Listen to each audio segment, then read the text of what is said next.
आखिर Bill Gates atmosphere में जहरीली गैसें क्यों रिलीज कर रहे हैं? क्या यह हमें धरती में बढ़ती ग्लोबल वार्मिंग के रिस्क का कारण बन सकता है? आखिर बिल गेट्स किस तरह की फंडिंग कर रहे हैं इसमें? दोस्तों, आखिर क्या है ये स्ट्रेटोस्फेरिक एरोजोल इंजेक्शंस? क्या रोल है बिल गेट्स का इस सोलर जियो इंजीनियरिंग प्रोसेस में? आइए जानते हैं आज की इस वीडियो में। जय हिंद दोस्तों, जैसा कि आप जानते होंगे कि दुनिया में ग्लोबल वार्मिंग कितनी बढ़ती जा रही है और इस बढ़ती ग्लोबल वार्मिंग का एक मेन कारण है सन से आती हुई अल्ट्रावायलेट रेज, जिसे आप सभी ने नोटिस तो किया ही होगा।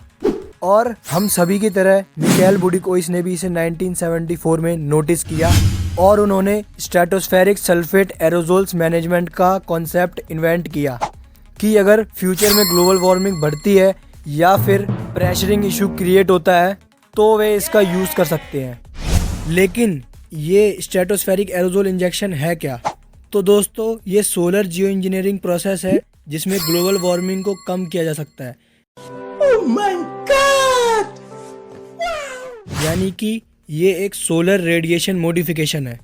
एरोसोल्स हवा और अनदर गैसेस में पाए जाने वाले फाइन सॉलिड पार्टिकल्स और लिक्विड ड्रॉपलेट्स होते हैं जो कि नेचुरल और ह्यूमन कॉजेज दोनों से जनरेट हो सकते हैं। In scientific term, aerosols means the mixture of particulates in gases, not the particulates matter alone. What? यानी कि साइंटिफिक टर्म में एरोजोल का मतलब पर्टिकुलर गैसेस का मिक्सचर होता है, ना कि किसी मैटर का अलोन होना। एरोसोल्स में पाए जाने वाले सॉलिड और लिक्विड पार्टिकल्स का डायमीटर 1 ओम से भी कम होता है।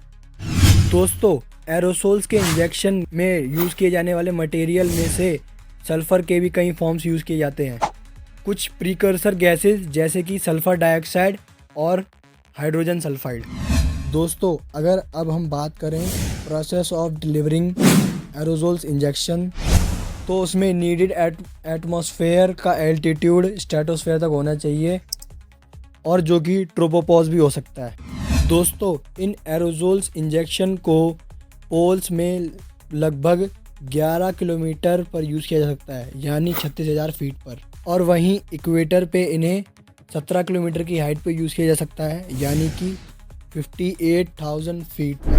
दोस्तों, जैसा कि आप इस इमेज में देख सकते हैं कि कैसे एरोजोल इंजेक्शन को बलून का यूज़ करके रिलीज़ किया जा रहा है। इन एरोसोल इंजेक्शन में मौजूद सल्फ़र और कैल्शियम कार्बोनेट के पार्टिकल्स सन से आती हुई अल्ट्रावायलेट रेस को डिमिनाइज कर दे रहे हैं। दोस्तों, आज के टाइम पे तो इन एरोसोल इंजेक्शंस को रिलीज़ करने के लिए सिविलियन एयरक्राफ्ट भी यूज़ किए जाते हैं, जैसे कि बोइंग 747 से लेके 400 तक, और साथ ही में मिलिट्री एयरक्राफ्ट भी यूज़ किए जाते हैं जैसे कि F-15C, और जैसा कि आपने इस इमेज में देखा, हाई एल्टीट्यूड बलून्स भी।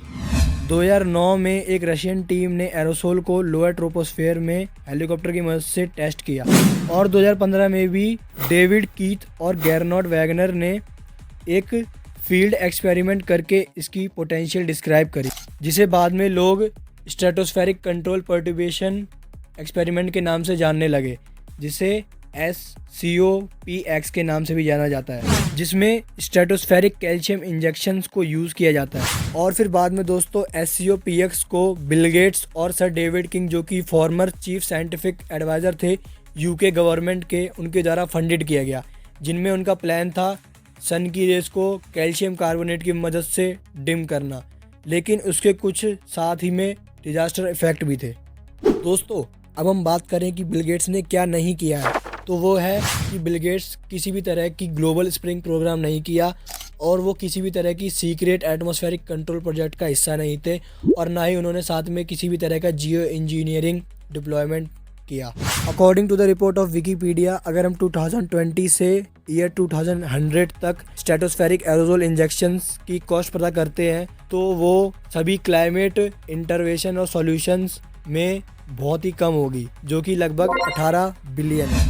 दोस्तों, आप सभी के माइंड में क्वेश्चन आ रहा होगा कि ये आइडिया आखिरकार लिया कहाँ से गया है, मतलब ये आइडिया इंस्पायर्ड कहाँ से है। तो दोस्तों, ये आइडिया इंस्पायर्ड है एक नेचुरल इवेंट जो कि था माउंट पिनाटुबो इरप्शन, जिसने ग्लोबल टेम्परेचर को लगभग 0.5 टेम्परेरी तक कम कर दिया था। दोस्तों, अगर हम किसी भी क्लाइमेटिक डिजास्टर को आर्टिफिशियली चेंज करने की कोशिश करते हैं तो उसमें कई तरह के रिस्क भी आते हैं। तो साथ ही में इसके कई तरह के रिस्क भी हैं, जैसे कि ओजोन में डिप्लेशन होना, स्काई में वाइटनिंग बढ़ जाना, स्ट्रेटोस्फेरिक टेम्परेचर में चेंज हो जाना, डिपोजिशन और एसिड रेन, और एग्रीकल्चर में कई तरह के अफेक्शन दिखना। दोस्तों, अगर मैं आपको अपनी राय देना चाहूँ तो मेरी राय से ये क्लाइमेटिक चेंज एक्सपेरिमेंट एक टेम्पररी सॉल्यूशन हो सकता है, लेकिन एक परमानेंट सॉल्यूशन के लिए हम सभी कंट्रीज़ के प्राइम मिनिस्टर को एक अहम कदम उठाना चाहिए, जो कि इस बढ़ते ग्लोबल वार्मिंग को कम कर सके। तो दोस्तों, आप बताइए कमेंट में कि क्या आपको ये वीडियो पसंद आई। अगर ये वीडियो पसंद आई तो इस वीडियो को लाइक करें, शेयर करें और मेरे इस चैनल को सब्सक्राइब करें। मैं मिलता हूँ आपसे अगली वीडियो में, तब तक के लिए जय हिंद।